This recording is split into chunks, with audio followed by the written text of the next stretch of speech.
Hi, welcome to my second um, attempt at going through the MoMA, the Museum of Modern Art. I didn't realize until after I posted my original blog that I was actually navigating through Google Arts and Culture and not the museum itself. So we're going to go ahead and start by opening the Museum of Modern Art from the Google Arts and Culture page. So we're going to go ahead and see that we are accessing the MoMA from this page. And so if we go up here to this ribbon, that's going to be Google Arts and Culture. So that's where I got confused. Okay, so now we're going to view the different collections that are at the Museum of Modern Art. Okay, and like I was saying earlier, oil on canvas is my favorite. So we're going to go ahead and take a look at some items in oil paint. So in this collection, of course, we have Starry Night by Vincent van Gogh.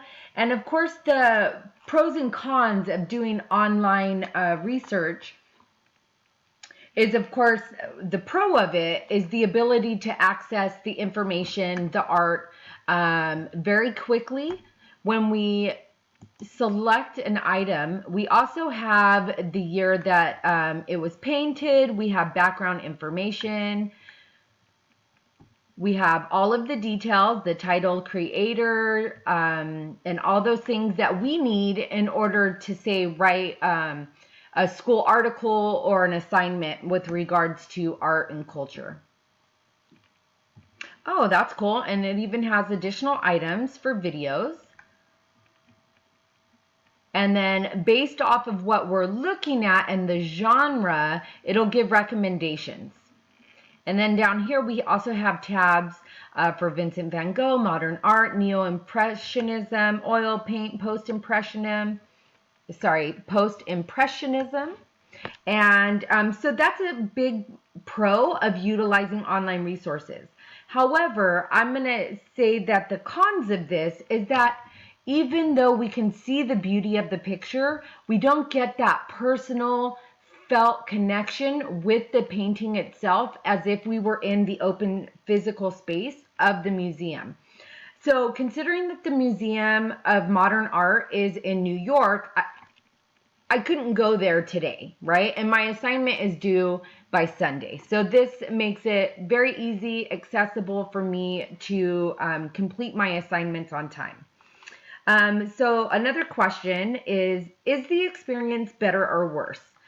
Well, if you're under a time constraint, it's better. But if you're really looking to build that one-on-one relationship with an artist, with their work, with the different genres, then of course having that in-person experience is going to be better. I myself love going to museums. I shared earlier about going to the Huntington Museum where I got to see Pinky and Blue Boy in person, and I have long admired the history and the cultural context behind Pinky. And because she was a real life girl who came with a story, and there was a reason that her portraiture was painted, and it was by request of her grandma, and Pinky actually ended up dying a year after that portrait was made. And so that's something that in today's society we take for granted, is this ability to have photography at the tips of our fingers.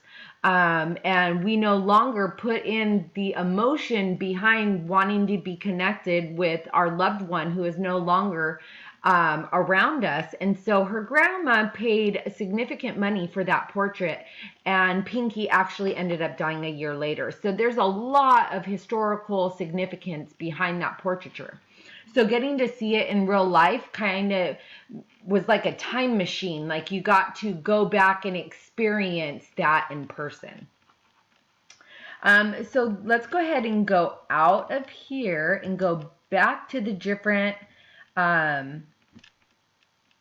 paintings that are throughout the museum. And so we can see we can access everything so quick and fast, where if you're in the museum itself, you have to walk from exhibition to exhibition. Okay, so we're going to go back again.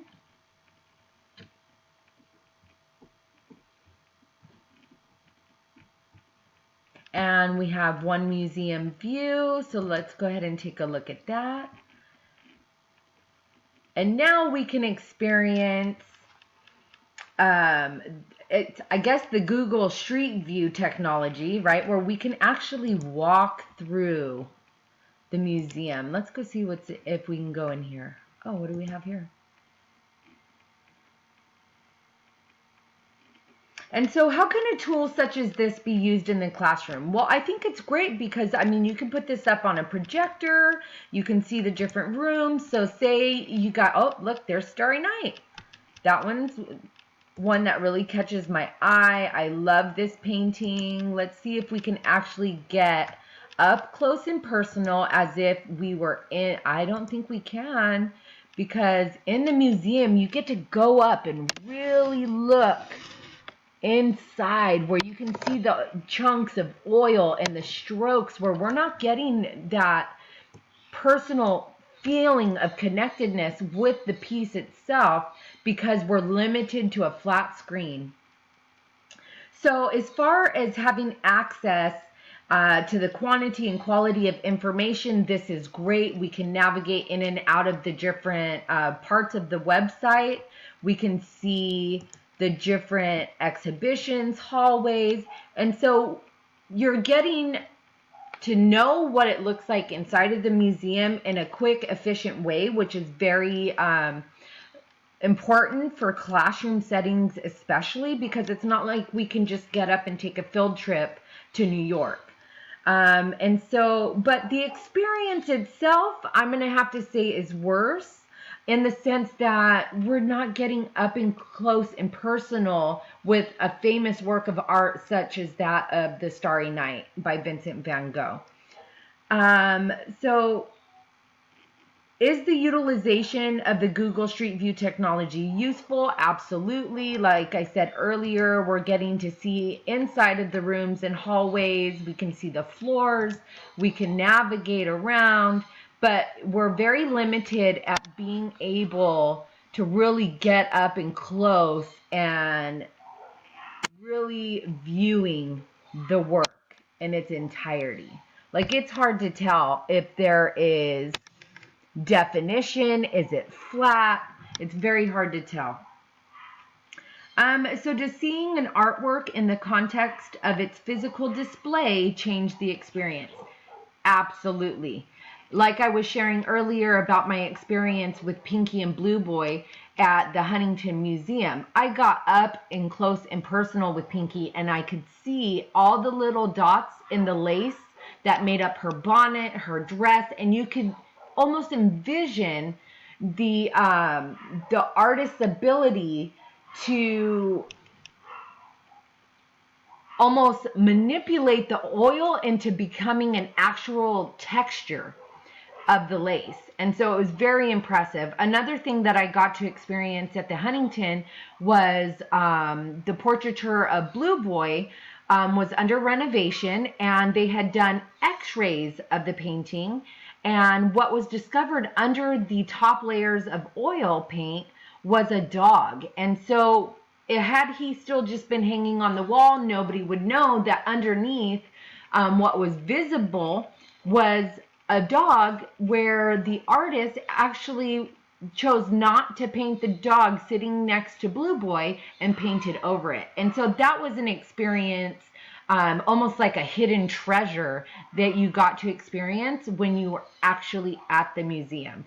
So although the quick efficiency and access to information, to different genres is amazing, the navigation of utilizing something that's online, it's very quick and convenient, especially if you're under time constraints like myself, who works full-time and is in school full-time and a parent full-time. You really have to manage your time wisely, and it's just not realistic to be able to go to an actual physical museum in order to investigate different works of arts and genres and motifs, we'll say. So absolutely, the emotional connection is where you'll find at a physical museum. The quick efficiency and overwhelming access to lots and lots and lots of information is right there at your fingertips when you utilize online. And so that was a great experience at the Museum of Modern Art. And thank you for watching this blog.